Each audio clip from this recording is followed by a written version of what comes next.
Hey everybody, it's me, CC Trubiak, and welcome back to CC's Vinyl Closet. Here is where I love listening to classic country music on vinyl record and then sharing the gospel of what I learn about it with you guys. And today I'm going to be featuring an artist that's kind of new to me, but very old in terms of the history of country music as far as I'm concerned. And that's David Allan Coe. So if you're a fan of his, stick around. I'm about to share the gospel I've learned of David Allan Coe. David Allan Coe was born on September 6th, 1939, and today he is 83 years old and still kicking.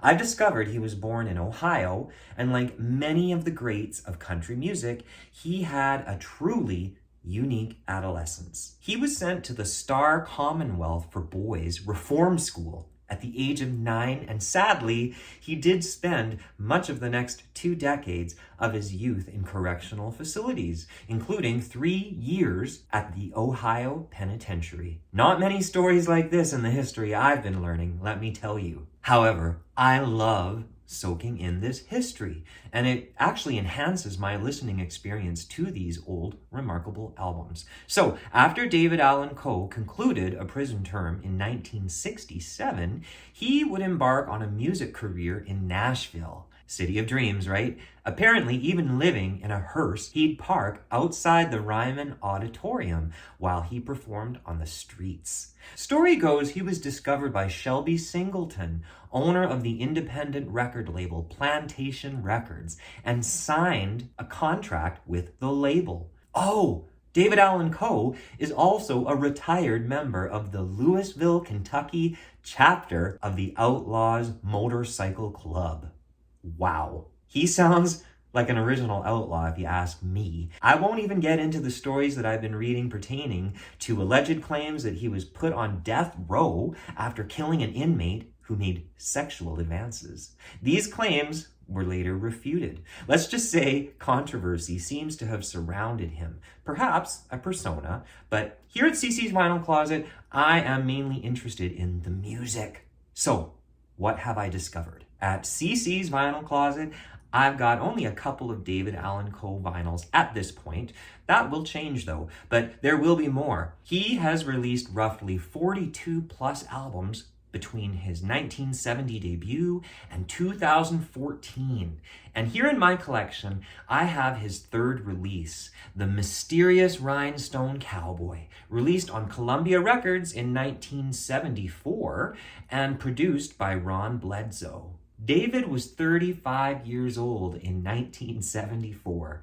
His first 2 albums were considered more blues-oriented, with this release, though, considered more fitting in the country music genre. In these early years just before this album, David apparently developed a cult following with his performances, yet he really struggled to achieve any kind of mainstream success. In fact, when Tanya Tucker would release David's song, Would You Lay With Me in a Field of Stone, and take it to number 1 in 1973, it helped David get recognized as one of Nashville's hottest songwriters. By 1974 and this album, he was fully committed to country music, but not just country music as it was going to be country music his way. This record, The Mysterious Rhinestone Cowboy, boasts a lot of Nashville's top musicians, including my favorite pedal steel player, Pete Drake, and holy smoke, Pete shines all over this record.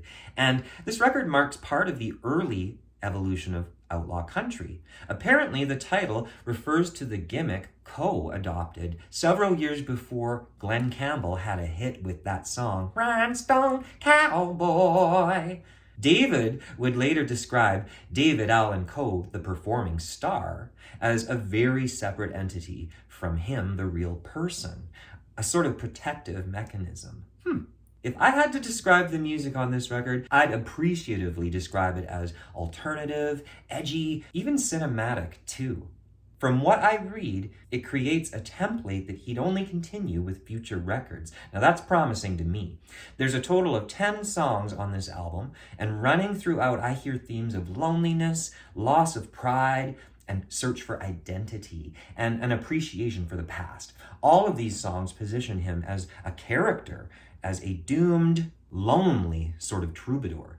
First, I should highlight David's self-penned offerings. He wrote and co-wrote 5 of the 10 songs, and one of my favorite is one called I Still Sing the Old Songs on side 2, a song about a prideful grandson paying tribute to his Confederate soldier father. Now, I'm not going to say I completely relate to the content in detail, but what I do relate to when I listen to it is the relating to a feeling of pride for my grandparents and what they did when I was growing up. Grandpa, I've been thinking about you lately, wondering if you'd found your peace of mind. I guess you'd be proud to know your grandsons never crossed that Mason-Dixon line. And I still sing the old songs that you taught me. And I still pray to Jesus now and then. And just like you, I wish that he would save me to see the day the South will rise again. I think it's a great song, worth hearing. Check his version out. Now, the opening track, Sad Country Song, is another David Allan Coe penned song that I enjoy, surrounded by musicians playing traditional pedal, fiddles, and he sings to the lonely and the alone, offering his particular brand of empathy. If you're feeling lonely and think you're the only one left that's alone in a bar, if you need somebody with shoulders to cry on, well, baby, I'm not very far. Just look for my name on a jukebox when you're tired of being alone. Put in a dime and I'll take the time to sing you a sad country song. I know there's a lot of stories about David Allan Coe. Much of the old magazines depict him as a mysterious persona, an ex-convict full of parables and half-myths. David Allan Coe, the person, though, is real, and as a listener, I really appreciate all that comes in the package of this album, be it the myths or the sparkles of truths. And personally, I love this record and the sound of his voice. Man, can he sing! I must highlight 2 cover songs that David offers. Side 1's 33rd of August, a ballad written by Mickey Newbury. Wow, I'm glad I discovered this. This is a tune well worth recommending that listeners check out. Talk about cinematic, kind of gut-wrenching song about a cell-bound prisoner. Well, today there's no salvation.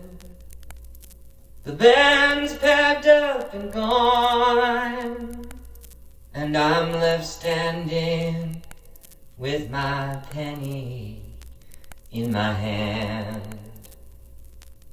There's a big crowd at the station where the blind man sings his song, but he sees, Lord, what they can't understand. It's the 33rd of August, Lord, and I'm finally coming down. 8 days from Sunday finds me Saturday bound. A final song worth noting is the Guy Clark penned Desperados Waiting for a Train on side 2. Boy, is it ever a beautiful, thunderous rendition, a sort of love letter to an old drifter friend. Check his version out, please. We was like desperados waiting for a train, like desperados waiting for a train. Folks, Did I ever discover enjoying David Allan Coe and this record? Whoever he is, as a listener, I just find myself wanting to roll with him. I want to be on his side. He makes me want to hear more, and that's something I'm going to do. I read about commercial success, the outlaw origins, underground albums, bankruptcy even. All of this is just details in my opinion. Just listen to the music and you'll get all the gold you could ever ask for. The little bit that I've heard in this 1974 record is enough to convince me there's more that I can benefit from exploring. So that wraps up today's thoughts. What about you guys? Thank you so much for watching. Drop your comments below, hit that subscribe button, and until next week's episode, take care of you and take sweet comfort in the music.